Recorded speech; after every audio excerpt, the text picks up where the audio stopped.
السلام علیکم گائز، اس وقت ہم اپر نیلم کی طرف جا رہے ہیں. تو ہم کیرن سے جو ہے نا 2 کلومیٹر کی مسافت پہ جو ہے نا اوپر اپر نیلم ہے. میں آپ کو کیمرے میں دکھاتا ہوں. یہ جگہ جو اوپر کی طرف جو آپ کو کچھ گھر نظر آ رہے ہیں، یہ اپر نیلم ہے. تو نیچے یہ دریائے نیلم بہہ رہا ہے.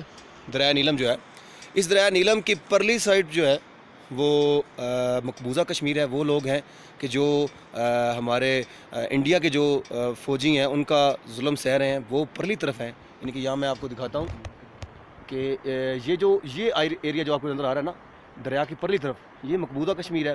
اور دریا کی اس جانب جہاں پہ ہم کھڑے ہیں، یہ آزاد کشمیر ہے. تو یہاں پہ درمیان میں وہاں سے مختلف اوقات میں جو ہے کچھ جھڑپیں بھی ہوتی ہیں. تو اللہ خیر رکھے. تو یہاں پر ہم اس وقت موجود ہیں. یہ آپ کو دکھا رہا ہوں میں وادی نیلم کے اندر، ہم اپر نیلم کی طرف جا رہے ہیں. تو یہ جو دریا نیلم بہہ رہا ہے، تو اس وقت ہم 4 دوست جو ہیں وہ آئے ہیں یہاں پر.